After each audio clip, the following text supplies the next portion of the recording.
where I was, I suppose, in that way. And I thought there was kind of street dogs fighting in the passage outside the room. Right, it's very noisy, I remember that. But the rooftops you were in love with, right? The rooftops are spectacular. Kathmandu is this ancient city, right? It was first established in the early first millennium, or the settlements from which it developed were first established in the early first millennium. So it has this very kind of archaic feel at ground level. There's lots of buildings which are centuries old, but many of them have kind of been built on top of. People just slap on more stories using concrete and brick and so on to make their house bigger, or they sort of shave the house in half, because if for example, there were two sons in a family, the parents die, the sons inherit half of the house each, which they carve in the middle, so one half of the house may still be as it looked before, and then the other guy builds a kind of a 5-story slender tower for himself, and so it's this kind of crazy higgledy-piggledy mess. It's very picturesque at ground level, and sort of somewhat brutal looking, I suppose, 5 floors up, because you've got all of these kind of concrete towers. I say in the book, I think that it looks like a mouthful of broken teeth. And a lot of these towers have still, the pillar. This is like a pillar system with reinforced concrete structure. You make a kind of you've probably seen this kind of building, a series of kind of cubes basically, and then you put the walls in between them. So on the top floor, there's the pillars sticking out, so that you can continue to add more with the rebar poking out of the pillars, so that you can continue to keep on going up and up and up, and the place is always going up. So anyway, there you were with your letter from World Water, and you had to get a press pass. How was that process? It was surprisingly easy in a way. I've met loads of people who've had a terrible time since. I went to the wrong office at first, they sent me to the right one. It's kind of a pain in the ass doing anything involving bureaucracy in South Asia, and so a bit of toing and froing, and I had to buy a lot of postage stamps and things like that, just to fix onto the forms for, to meet the fees. And eventually I got a call in the evening saying, your application for a press pass, and the guy goes, well, we're having a party, and can you help out? And I said, what's the party for? And he said that the Crown Prince has had a son, so we're celebrating, what can you do for us? And I said, I'll give you a bottle of whiskey. And he said, 2 bottles of whiskey. I said, sure. And I dropped it off, and I got my press pass. I never had a problem after that. Nor did I ever have to pay anything again. So it seems that you were very struck by the stories you were told when you were first there. And the stories weren't very linear. They weren't the kind of stories that we're used to in the West, right? They didn't really make sense. They were more like a ritual. So I guess there were 2 types of stories I was getting into right as soon as I landed. One was to do with the Maoists and all of this kind of stuff, which was what I hoped would be my job to figure out about that kind of thing. So I was going off to meet the Maoists, and I was trying to understand what all that was about, and obviously the way in which you receive answers when you ask the kind of questions that you might try and ask about what this means. And not necessarily answers that you're able to, especially if you're just a kid who's got off the plane from England. That you're able to process very effectively. So there was that kind of thing. But then I was also very much struck right from the get-go by this kind of historic city I'd pitched up in, and what on earth was it, or how old was it even? I mean, if you ask a question like that, you don't really get a straight answer, nobody really knows. I mean, that's not the kind of history which is taught in schools. There's a lot of mythology, but it's obviously, doesn't really make sense. It pitches stuff back sort of tens of thousands of years to previous ages, as it were. The kind of the Hindu calendar is organized now in the age of Kali. There was the Tirtha Yuga before that. So people say, oh, back in the Tirtha Yuga, this and that happened, and that's when the city was founded, which obviously is sort of ahistorical, basically. I came across these texts fairly early on, which are called Vamshabalis. It's a kind of a chronicle, or like a kind of a history of the royal family, really. It's like a genealogy. It says so-and-so was the king, and his son was so-and-so, and he reigned for 340 years, and after he died, his son came along, and he was a very good king, and he was in charge for like 700 years, and that kind of thing. So there are these histories, and when it comes up to sort of closer to the modern day, say into the the second millennium AD, it begins to kind of correspond with what really happened. So these are kind of funny documents, and I got quite.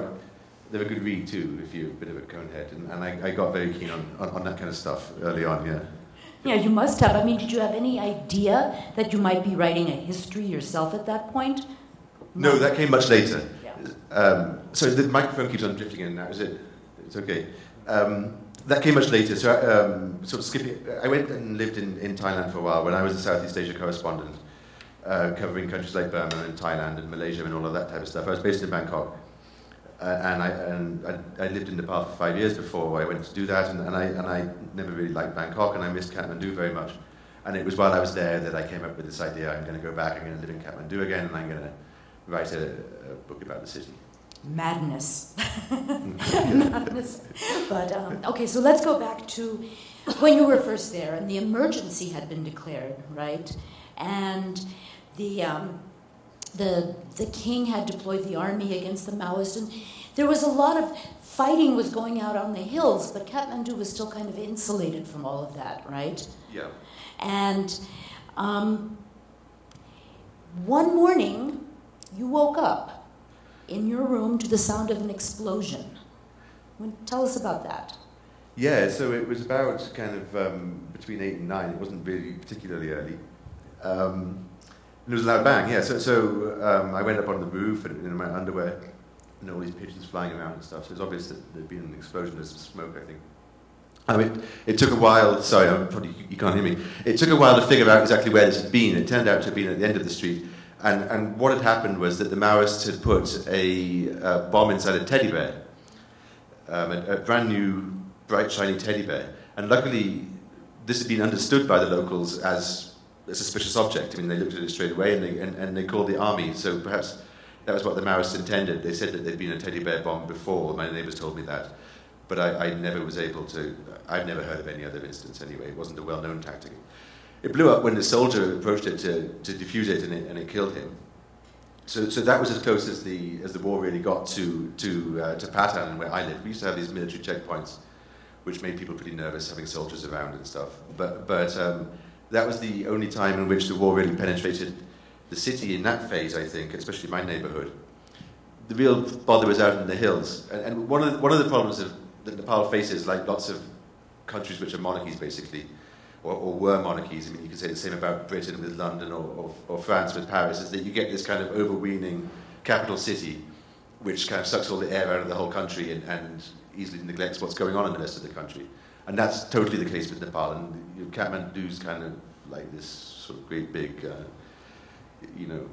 the fattest piglet in the litter, drinking all the milk or whatever, something like that. And so while the Maoists were spreading throughout the rest of the country, they kind of got a free ride from Kathmandu. That was part of the problem. No one took it seriously because they didn't really care what's going on out there.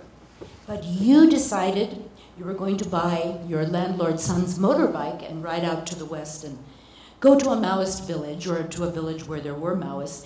Do you remember that first time and what that was like, traveling with, was it Binod and his wife? And, right. Yeah. Well, it was all new. I mean, it was still in my sort of first weeks in the country almost. So I was amazed by the hills. I mean, the Himalayan scenery is extraordinary. And not the big white mountains. So they talk about hills in Nepal and they talk about mountains. Hills means these kind of green jungle-clad mountains, which are like up to, say, 4,000 meters tall. So what's that? It's like 12,000 feet in height. And then the mountains are another thing altogether. That's like rock and ice and stuff. But the hills themselves, on that scale, are just amazing to see for the first time. They're so steep, they're so huge. These valleys are very deep. The trails are, it's a real grunt to get over them if you've got to go up and down over these ridges at 4,000 meters of throw. So an extraordinary landscape.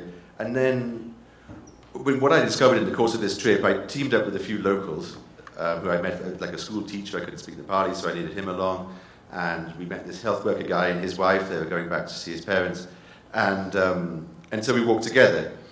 And kind of no Maoists to be seen anywhere for day after day. And I sort of slowly began to realize that actually really everyone knew exactly where the Maoists were. And they'd gone this way yesterday and they were just up there. And eventually we caught up with them.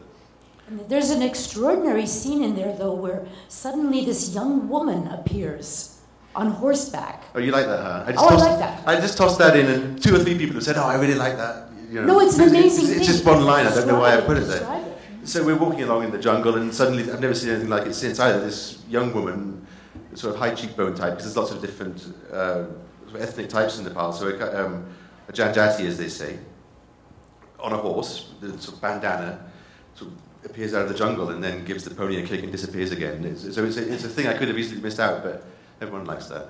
Yeah, we love it. I mean, I feel like she must have been a Maoist fighter, but who knows, you know? Yeah.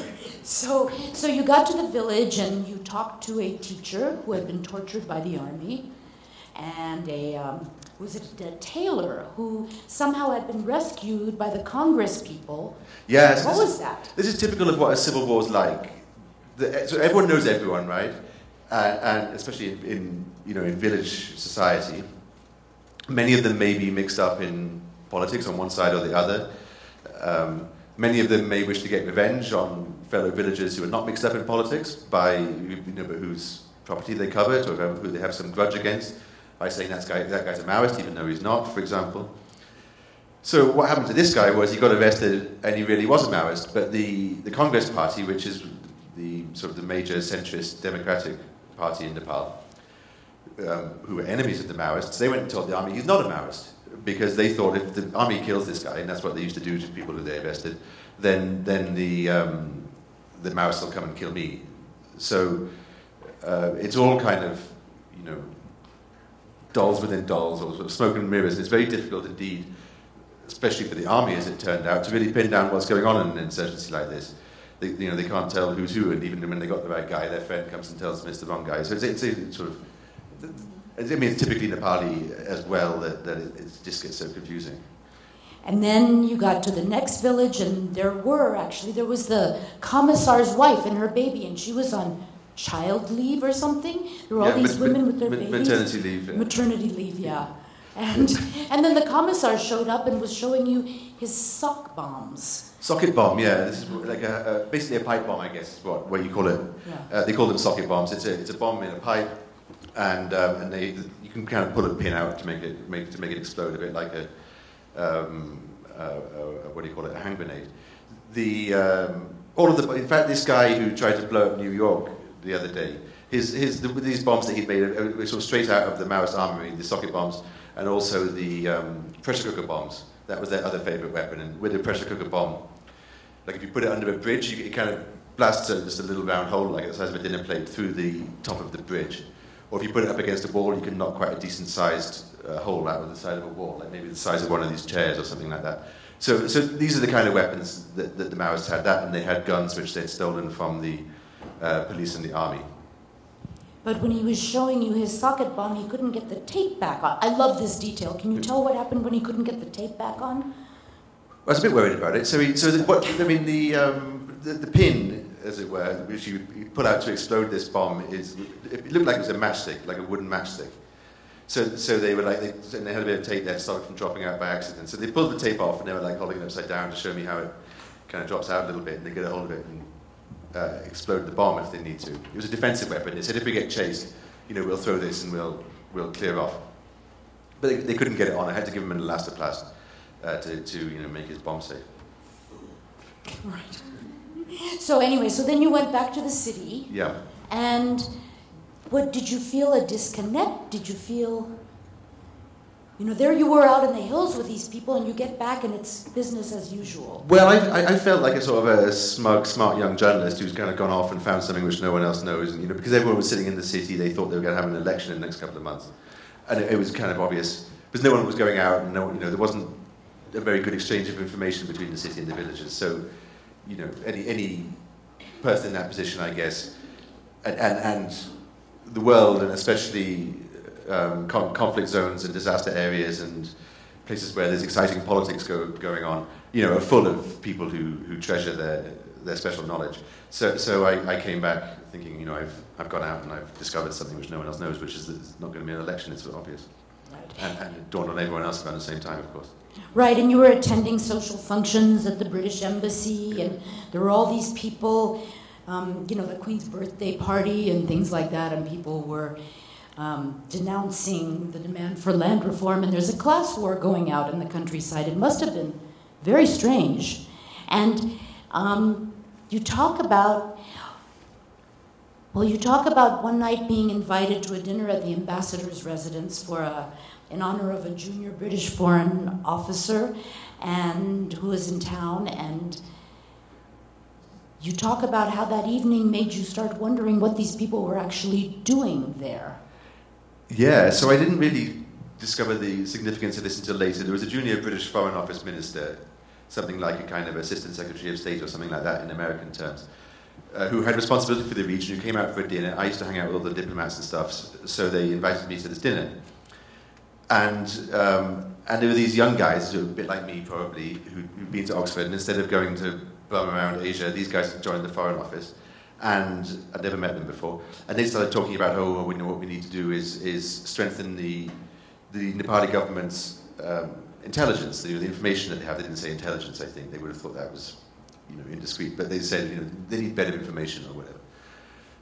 So it was obvious that what they were talking about was intelligence support. But I only learned much, much later, and this kind of comes towards the end of the book, what that intelligence support involved. And then they will get back to that. I want to get back to that. Before that, I would like you to read a little bit about these Ranas. Okay. Because I love this section.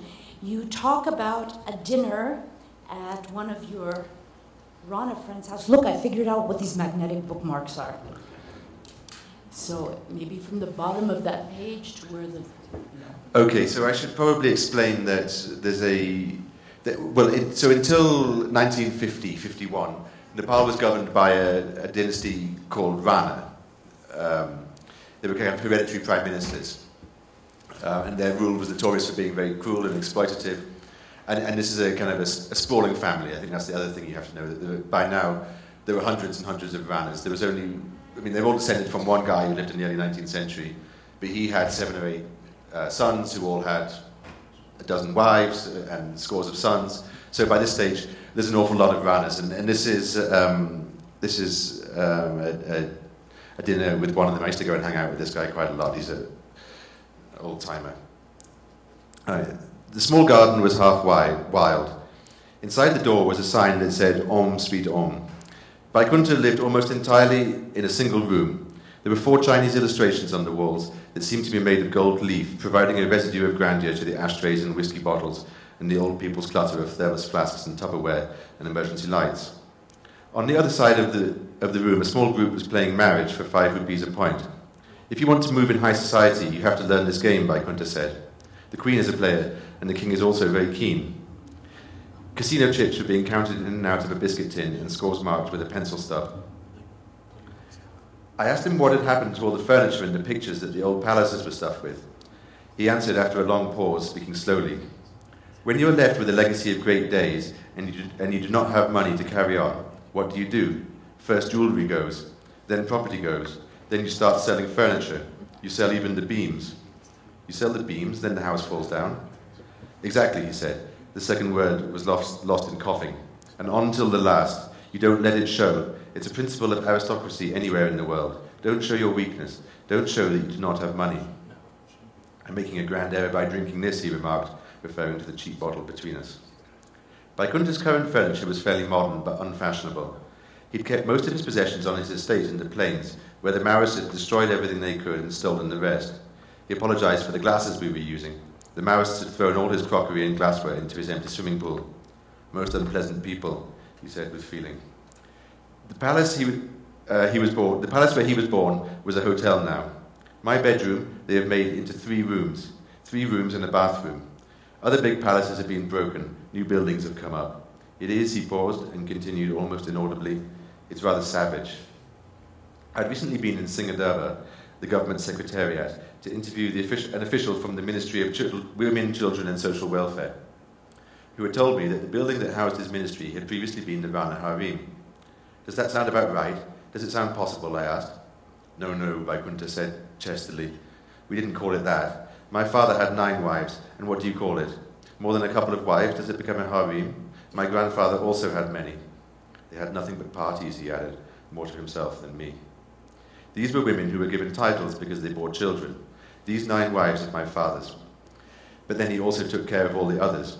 There was competition between him and my elder brothers for every maid in the house. My house had about 85 maids, and about the same number of male servants, Vaikunta said.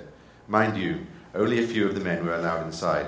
They were all outside, just so that their so-called harem, you can call it anything you like, he chose his own term, their hunting ground, would not be disturbed by the footman, I suggested. He nodded. From the card table, the retired colonel called over to me. So you're from Geordieland? That's right, I said, exactly. There was a fit of coughing around the room. Newcastle upon Tyne, said the colonel. When I was there were a lot of Asians. The population was mixed, but predominantly Indian. Most of the Asians are Bangladeshi, I said. Indians also? I think they're mostly Bangladeshi. Yes. But I guess it's pretty white by the standards of a British city. I turned back to Vaikunta. Were there elephants at your house? Horses. And cars? Cars, yes, but very few, he said, and described how every car in Kathmandu had to be carried over the trails into the valley by teams of porters. Then he talked about his childhood home again. Outside the house were all sorts of male servants and army personnel, because my father was also in the army, and inside were all those females. I saw everything inside that house. Everything was there. It is nice to be born in a place that has 4 swimming pools. In Vaikunta's house now, there was one servant, a dishevelled woman who, like her employer, probably looked older than she was. He summoned her now to order some dinner. Some salami, tomato, egg, bacon, and a bowl of soup. They discussed how this dish would ideally be prepared, and how in fact it would be. From the card table, the colonel suggested that it would be healthier to microwave than to fry it. Have pity, Vaikunta told him, and turning to me, he said, the Ranas are, believe me, cruel people, especially if they have the king's blood in them. His grandmother was King Tripuvan's sister, but through a concubine, the colonel clarified modestly. See, Vaikunta declared unreasonably, the mean character shows. I thought I'd try out an implausible story of Jang Bahadur. Jang Bahadur was the guy who inaugurated this dynasty. He died in 1877. I thought I'd try out an implausible story of Jang Bahadur, which another Rana had told me. Apparently he died by beheading, according to his own law, killed by a villager whom he had cuckolded while hunting in the plains. So the law said that if someone slept with your wife, you were allowed to behead him without facing any charge and also cut your wife's nose off. That was the law in the 19th century. What is the true story of how Jang Bahadur died, I said. There's no intrigue in that, said Vaikunta. No intrigue whatsoever. He'd gone down for shikar, in other words, hunting in the Terai. Then he turned to the card table and asked my question in Nepali. It provoked a long and animated story from his wife, the gist of which was that Jang had been snatched off an elephant's back by a tiger. Vaikunta turned back to me. It's the first time I'm hearing this, he said. I offered him my cuckolding story, which was dismissed out of hand. If the Taru people who live in those parts weren't so extremely tolerant of people sleeping with their women, Vaikunta claimed, he'd have been beheaded many times himself. They were wearing their coats and shawls indoors. The colonel was smoking, and Vaikunta's wife was drinking large measures of Indian bagpiper whiskey, topped up to the brim with water. The lights went out, and there was prolonged fumbling in the dark to turn the backup on. Vaikunta said, you know what a guinea is? It used to have the value of 21 shillings. When I was studying in England, I was paying 8 guineas for a house I had taken in Shepherd's Bush. Shepherd's Bush was not the little India of today. I was the only black man there. Brown, said the colonel. Brown, Vaikunta agreed. Of foreign origin, the colonel pronounced the phrase with exaggeration, as if it was in inverted commas. All my neighbours were white. Tom, I liked your country when it was your own. Now I do not like your country. It's a Commonwealth country. I love that. I mean, that is such. I feel like I can see that room, and you know, those people are just, you know, so living in the past. But anyway, so you continue to go out to the villages still. It got worse and worse. There was a massacre at Beni, and I think we should probably go on to what happened with in August 2004 with the manpower agencies burning down. Yeah, so this was a kind of a strange event. So a group of Iraqi workers Nepali workers had gone to Iraq. Nepal exports a lot of workers, a bit like the Philippines do. There's there's Nepalis all over the world doing all sorts of jobs because there's no jobs in Nepal. And so these guys, I think there was 11 of them, they seem to have been misled in some way. They probably thought they were going to Kuwait, or that was one of the stories. They ended up in Iraq, where they got captured by some militants and laid down on the ground in the desert and shot in the head. And the video almost immediately came to Nepal. And the city just went, kind of went up in smoke, literally. So there were these things called manpower agencies. That's what the companies are called, which recruit workers and charge them money and fix them up with jobs abroad. People started attacking manpower agencies. They attacked, there's one or two mosques. There's a small Muslim population in Kathmandu. Those were attacked. They attacked airlines associated with Middle Eastern countries and anything else which had some kind of, apparent association, however slight, with the Middle East. So there was smoke rising all over the city from burning tires, which used to happen from time to time in those days anyway. Tear gas, bricks being thrown, sort of tossing everything out of these employment offices, these manpower agency windows, fax machines, fish tanks, aquariums, filing cabinets, everything coming out of the window.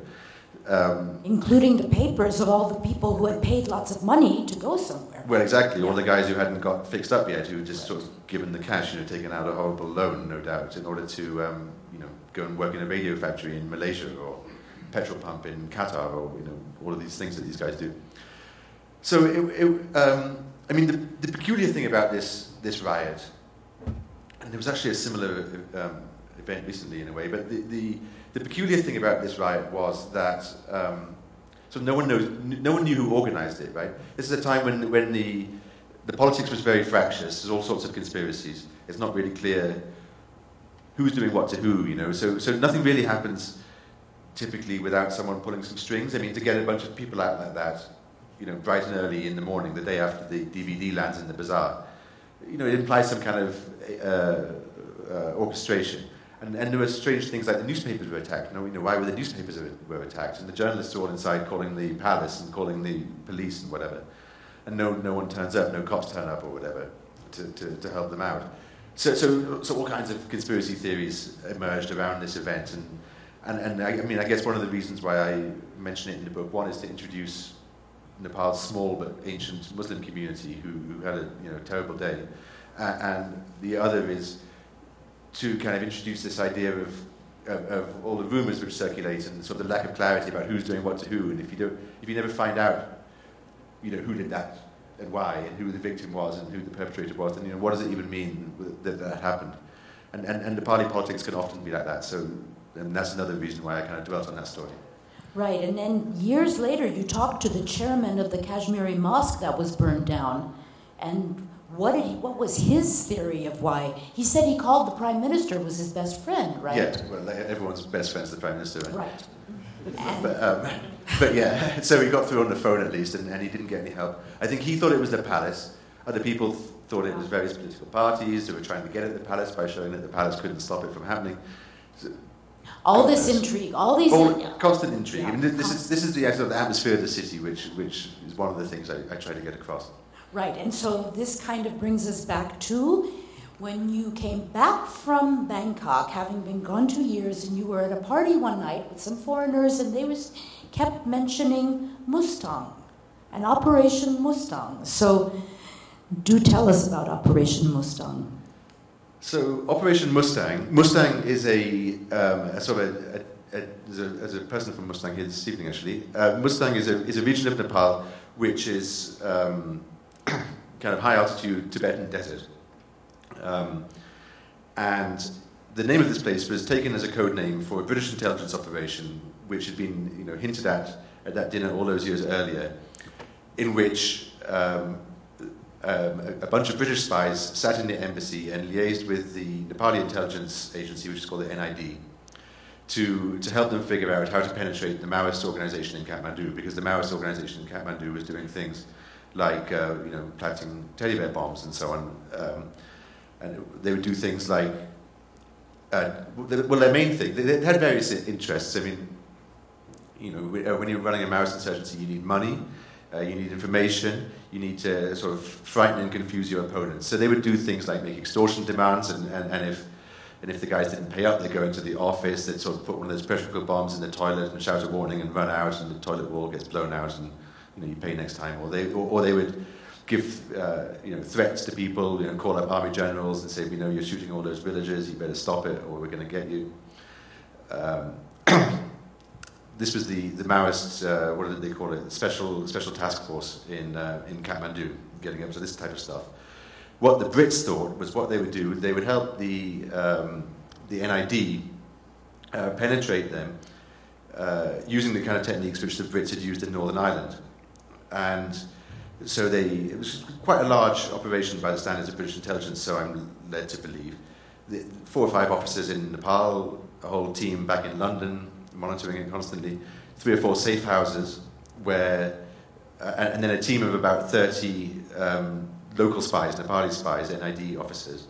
I think there were 35 of them, I think 7 teams of 5 or something like that, who were running shifts, operating these Maoist agents that they would recruit. So they'd find a target, they'd find out all about him, and at some stage they'd take him aside and say, presumably, they'd say, we know who you are, you can either work for us or the army's going to arrest you and they'll take you off and torture you to death, which is what the army did all the time.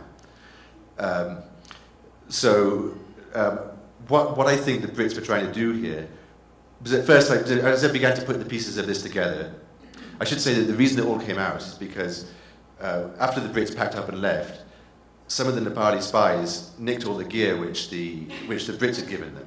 So they'd given them like motorbikes and air conditioning units and eavesdropping equipment and typewriters and all sorts of stuff, which all got nicked by some people in the Nepali intelligence, and sort of the other team, the alternative intelligence, exposed this as a way to part of their factional rivalry within the intelligence agency. So that's how it came to light. And but there was a lot missing, and as I was trying to put together more details of how all this had happened, I began to realize that it wasn't just about arresting people, about identifying these Maoist cells which were operating in the city and picking them up and handing them over to the army to get tortured and killed. It was more about sort of penetrating and turning them and so on, so that after a while the Maoists no longer knew who was betraying them and which of their officers, which of their whatever you would say guerrillas, terrorists, whatever, operating inside the city were loyal and which ones were not. And I think they really turned them inside out, so that the good guys were getting arrested. So from the Maoist point of view, that is, the good guys were getting arrested, and the job of running the whole thing would go to one of the spies who the Brits had figured out. So it was, yeah. I mean, I spent quite a lot of time sort of slowly trying to get as much together of this as I could, and there's a lot that I wasn't able to get together. But one of the things which interested me most was this idea that the Brits were complicit in torturing and killing Maoists, that they would have known exactly what was going to happen to these guys after they got arrested, and I believe that that's the case. And it was kind of personal to me because I spent quite a lot of time hanging out, as I realized as soon as I heard about it at this party when people started saying Mustang, everything sort of slowed down, and I realized that those guys who were doing that were, had been my friends, and I'd spent quite a lot of time hanging out with those British spies, in the knowledge that they were spies, but not in the knowledge of what operation they were conducting. Yeah, how bad it really was. But there were so many things. I mean, I'm afraid we're actually starting to run out of time.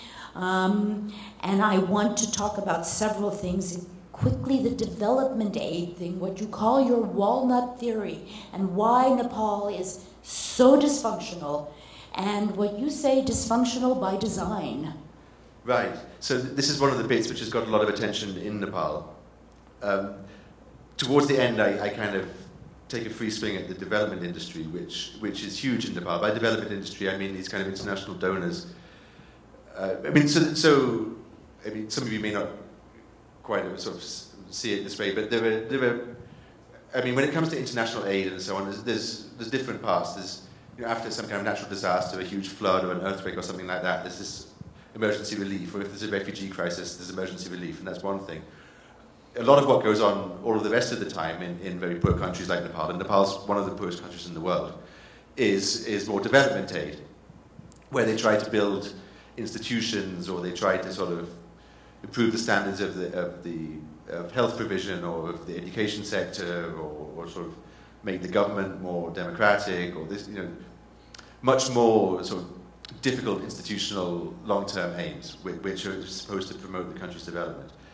And at least in Nepal, and to my knowledge, pretty much everywhere where this type of thing goes on, it very rarely works. And those countries which have been able to progress have not achieved it through having, a bunch of Western bureaucrats writing checks and designing programs for them and so on. In Nepal, it's been going on since the early 1950s. It kicked off under Truman with the Americans signed a deal in the 1950s.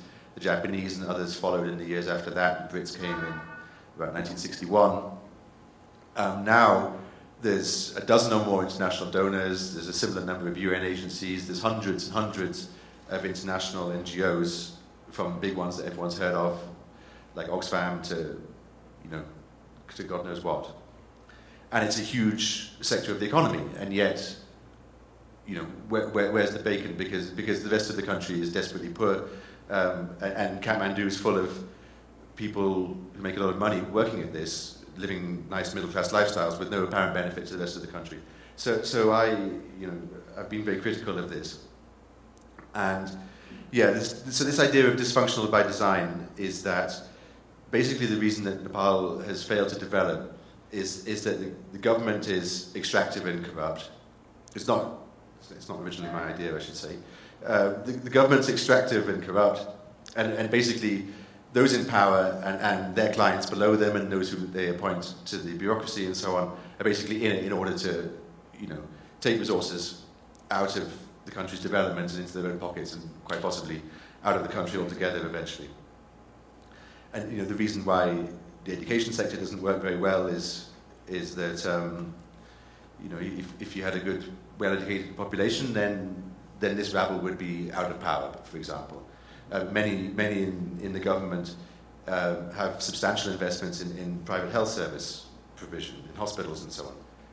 They don't care very much if government hospitals are rubbish. In fact, arguably it's in their interests. And you can say this for so many of the sectors which perform very poorly in Nepal.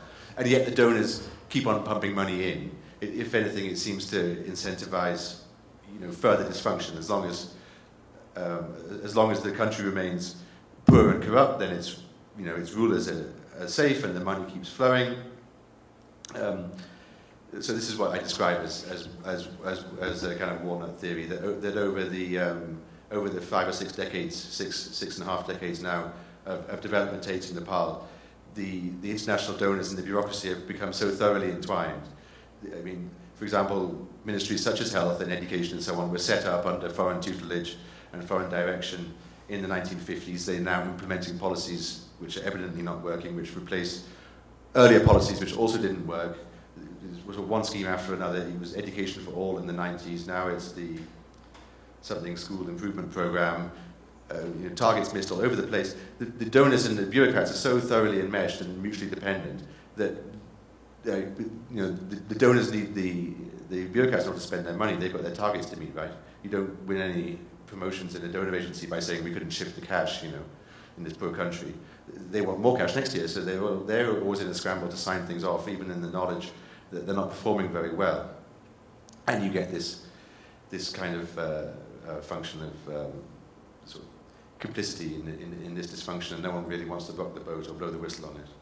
But I mean, it's just amazing. And then the cartels are running everything. Like you said that there's more money given to the electricity generation, and there's less electricity in Nepal than any other country. I mean, where is that? What's happening with it? I can't understand. Well, so this is an example of the extractive character of the government.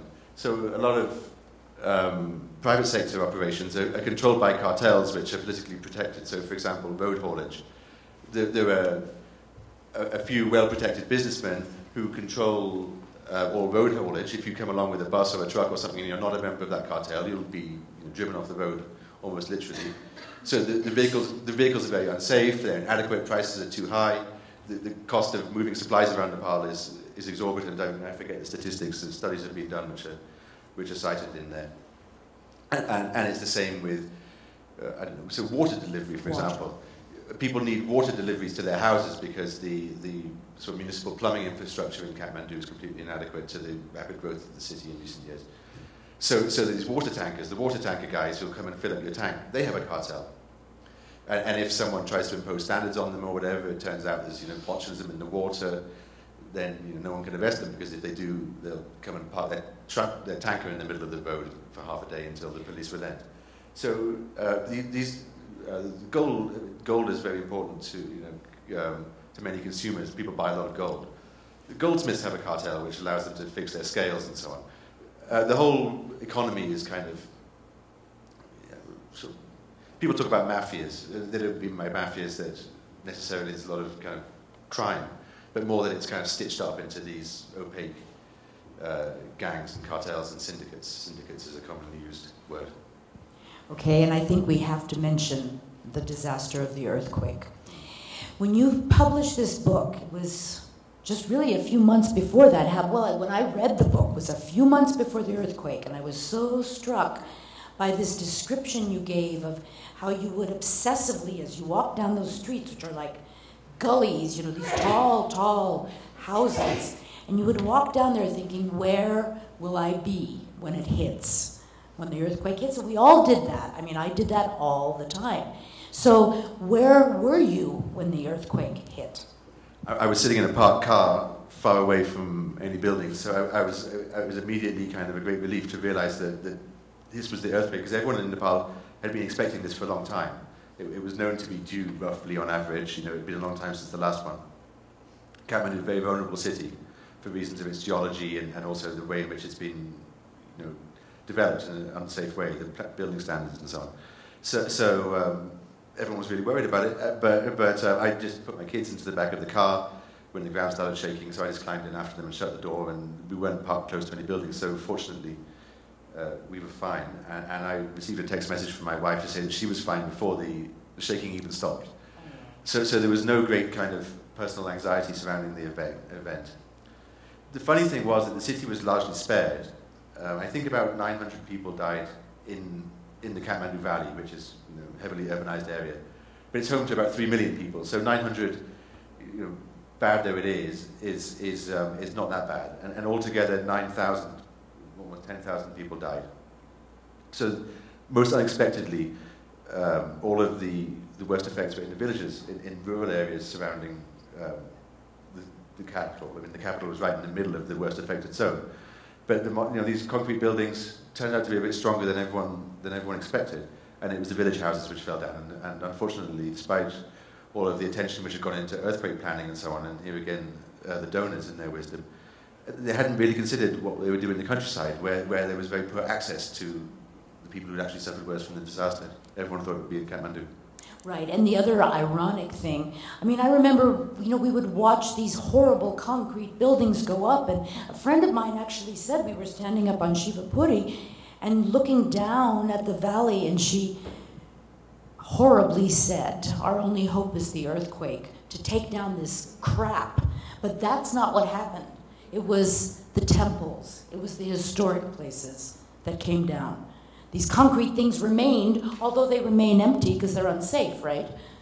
Yeah, some of them do, especially these new tower blocks. The first tower blocks went up 5 or 6 years ago, and now there's not much of a market in those, or in apartments in those.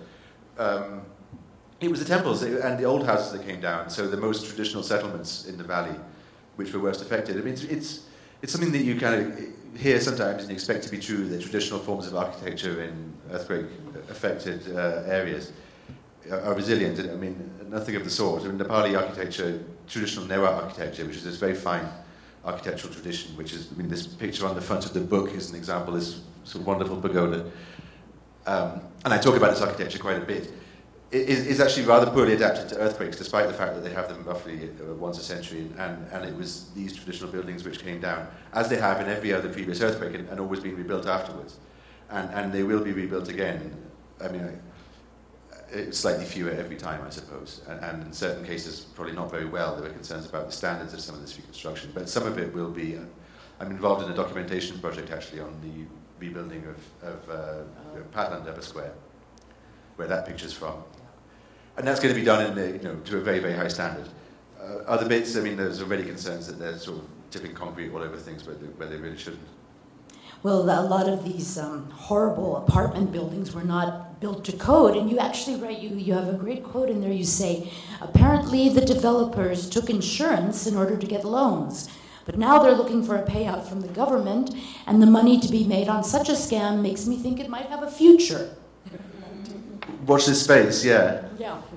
People are already having great difficulty getting these developers to sort of respect their liabilities in terms of bringing down unsafe structures which are threatening, neighbouring residents. So I think we have to go to questions. And I just want to say one more thing about the earthquake. The government actually banned people from offering supplies and demanded everything be routed through them, right? Yeah, this was really unfortunate. I mean, luckily they weren't entirely successful. I mean, I had some sympathy with them initially. As soon as the earthquake hit, funds started pouring in. And the government is obviously responsible for knowing what's going on in its own country. And there were, I think, legitimate fears that some of these guys are going to be cowboys, they're not going to be accountable, people are not going to benefit properly from this. So the government insisted on putting itself firmly in control to the extent that no one was allowed to open a bank account after the earthquake, for example. All contributions in to coming into the country, it demanded, would be given to the Prime Minister's Relief Fund, which was hastily set up. The problem was that the government had no capacity, or as it's come to seem, no will even to implement any reconstruction. So a couple of months after, so this kind of confused the initial relief efforts, and people had to people were coming through literally with pockets stuffed with cash in order to do some of the initial relief stuff, and it settled down a bit. There was a donor conference after a couple of months at which about $4 billion in soft loans and grants was pledged by governments around the world and multilaterals like the World Bank and so on. And India was a big donor. And 1 year later, the government had spent none of that money. Absolutely none of that money. This was all meant for reconstruction as opposed to relief. None of that money whatsoever had been spent because they hadn't been able to set up the National Reconstruction Authority, the NRA, which was going to develop the plans and set the standards and decide what kind of house they would allow someone to build with the grants that they would receive and so on. And the reason that they couldn't set up the NRA was because they were fighting over whose guy was going to be the chairman, and in other words, who was going to get to steal the cash. So it was extremely the past year actually since the earthquake, because of things like this and because of the way in which reconstruction has been so poorly handled, it's been quite it's been a bit depressing. So we have to go to questions now. Are there any questions? That's perfect because we have only time for one. So that's Oh no, I'm sorry. Jules just came and said to me, please close by 7:30 because of the ceremony. Yeah.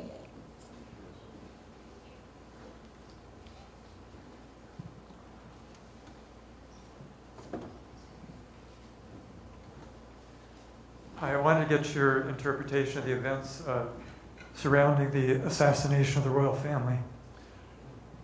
So this is pretty clear, I think. Although what I believe to have happened is not universally accepted by any means, because what happened was that the royal family got shot somehow. They all turn up in hospital with these terrible bullet wounds, and most of them die. And there's no information coming out at all, right? The person to whom the crown passes is the unpopular brother of the relatively popular assassinated king. The dead guy is Birendra, the new king is Gyanendra, seen as a hardliner, disliked. And he makes this obscure comment in his first public statement about 2 days later about, a gun went off, accident, and everyone died. And everyone's like, what the hell? There was this hastily convened committee which was set up with the Speaker of Parliament and stuff, a guy called Taranath Ranabat, and someone else, I think the Chief Justice or something, was supposed to look into it. And they came out with their report. It was, it explained nothing. So someone at the press conference said, how did this gun go off? And Taranath Ranabat said, well, bang, bang, bang, bang, bang, like that. after which he's been known as Rat-a-tat Roundabout. So it was natural that into this situation, conspiracy theories would flow. There's a propensity to conspiracy theories in Nepal anyway, partly because they often have some merit. The conspiracies, real conspiracies are common, and it appeared that the beneficiary of this, the new king, must surely be responsible. And many people believe that. That's not what happened. What happened was that the crown prince, Dipendra, did it. I mean, I have this on the authority of one of his cousins who was in the room at the time, who told me exactly what she saw and how it happened. He came back in, he shot so-and-so and so-and-so, he went out, he came back, he shot this through.